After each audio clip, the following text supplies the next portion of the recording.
Hi. So మనము ఆరోగ్య విషయంలో చాలామంది చిన్న చిన్న మిస్టేక్స్ చేస్తుంటాం. దానికోసం అని చెప్పేసి ఇప్పుడు ఒక చిన్న స్టోరీ చెప్తాను. సో ఆ స్టోరీలో మీకు అవగాహన రావడానికి అనేది చిన్న స్టోరీ చెప్తాను. అందని ద్రాక్ష పుల్లన. ఈ యొక్క స్టోరీ అందరికి తెలిసే ఉంటుంది. ఒక నక్క కథ స్టోరీ. సో మనము చాలా తూర్లు వినే ఉంటాం చిన్నప్పుడు. సో ఇది మనకు లైఫ్లో మన ఆరోగ్య విషయంలో ఎలా ఉపయోగపడుతుందో చూద్దాం. ఓకేనా, సిద్ధంగా ఉన్నారా? సో ఈ యొక్క పిక్లో మనము చూసినట్టయితే టైటిల్ కూడా రాసాము, అందన ద్రాక్ష పుల్లన. ఇది ఆరోగ్య విషయంలో ఎలాంటి సాకులతో నిండి ఉంటుందో ఇప్పుడు ఒక స్టోరీ రూపంలో మీకు చెప్తాను. ఓకేనా.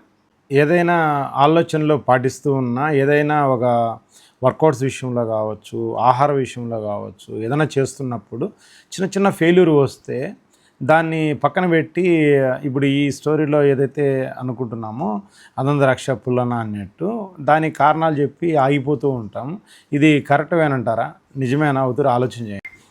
ఇక స్టోరీలోకి వస్తే, సో ఇక్కడ ఈ పిక్లో చూస్తున్నారు కదా, ఒక నక్క అడవిలో ద్రాక్ష పళ్ళ కోసం చాలా ఎగిరి తీసుకోవాలని చెప్పేసి ట్రై చేస్తూ ఉంటుంది.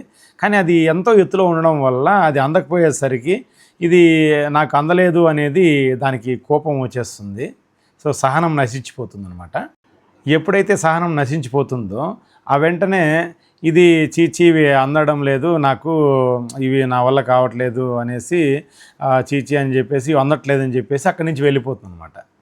అలా అనడంతో పాటు ఈ ద్రాక్షలు చాలా నల్లగా ఉన్నాయి, అందులో పుల్లగా ఉన్నాయి, ఇవి నాకు సెట్ కావు అన్నట్టుగా అక్కడి నుంచి వెళ్ళిపోతూ ఉంటుంది. దాని యొక్క అందుకోలేని తత్వాన్ని, ఆ యొక్క ఓడిపోయిన తత్వాన్ని ఒప్పుకోకుండా అక్కడి నుంచి వెళ్ళిపోతుంది.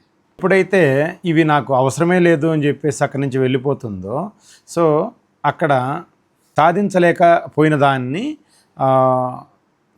ఒప్పుకోకుండా నేను అక్కడి నుంచి వెళ్ళిపోవడం కరెక్ట్ కాదు అనే విషయాన్ని మాత్రం ఆ నక్క అనేది ఒప్పుకోదన్నమాట.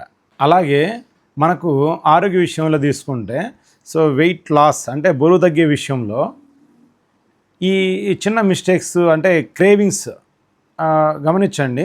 క్రేవింగ్స్ వచ్చినప్పుడు క్రేవింగ్స్ను కంట్రోల్ చేయడం అనేది మనకు చేతగాక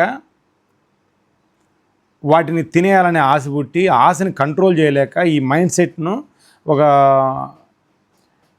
క్రమబద్ధం లేక వాటిని తినేస్తూ సో మళ్ళీ బరువు పెరిగిపోతూ కారణాలు చెప్తూ ఇదంతా నాకు పని చేయదు, ఈ ప్రోగ్రాంలన్నీ వేస్ట్ అన్నట్టుగా సో వెయిట్ లాస్కి సంబంధించిన ప్రోగ్రామ్స్ను పక్కన పెట్టి ఎప్పుడైతే ఈ క్రేవింగ్ జోలికి వెళ్తామో మళ్ళీ బరువు తగ్గకుండా పెరుగుతామో కారణం అనేది సో ఇవన్నీ వేస్ట్ అనే నెపంతో చేసేస్తూ ఉంటాము. ఇది ఎంతవరకు కరెక్ట్? ఎందుకంటే క్రేవింగ్స్ అనేది వస్తాయి కానీ వాటిని ఆపుకోవడం అనేది అది ఎవరి చేతిలో పని?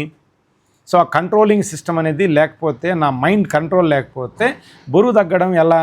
సో చాలా విషయాల్లో చాలామంది దగ్గర ఆన్లైన్లో సెర్చ్ చేస్తుంటారు. సో వాటిని తగ్గించుకునే ప్రయత్నాల్లో చాలా వాటిని అలా చేస్తూ ఆగిపోతూ ఉంటారు. ఇది ఏదైనా ఒక సిస్టమ్ ద్వారాతో దాన్ని కరెక్ట్గా కంట్రోల్ చేద్దామని చెప్పేసి ఒక ప్రోగ్రాంలోకి యాడ్ అయితే ఆ ప్రోగ్రామ్నే తప్పులు బట్టి సో వెళ్ళిపోతూ ఉంటారు. ఇది ఎంతవరకు కరెక్ట్ గమనించండి. ఇప్పుడు ఒక తెలివైన నక్క సో దాన్ని చేసే పని చేయలేక అందన ద్రాక్ష పుల్లన అని చెప్పి అనుకొని వెళ్ళిపోవడం అనేది ఎంత కరెక్ట్ కాదో, ఆ సహనం నశించి వెళ్ళిపోవడం అనేది ఎంత కరెక్ట్ కాదో, అలాగే మన యొక్క క్రేవింగ్స్ని అదుపులో పెట్టుకోకపోవడం కూడా అంతే కరెక్ట్ కాదు కదా.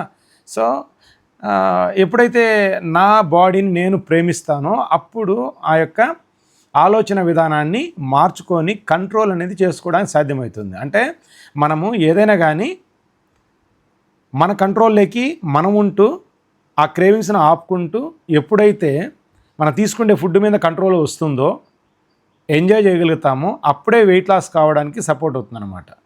ఓకేనా గాయస్? ఒకవేళ ఈ వీడియో నచ్చిందనుకోండి, మరిన్ని విషయాలు ఇంకొన్ని టాపిక్స్తో చిన్న చిన్న స్టోరీస్తో మీ ముందుకు ఉంచుతాను. ఒకరు లైక్ చేయకపోతే లైక్ చేయండి, సబ్స్క్రైబ్ చేయకపోతే సబ్స్క్రైబ్ చేయండి. ఎవరికైనా షేర్ చేయాలనుకుంటే మీ మిత్రులకు, క్రేవింగ్స్ వస్తున్న మిత్రులకు ఒకరి షేర్ చేయండి. ఓకేనా? థ్యాంక్ యూ మీ అందరికీ.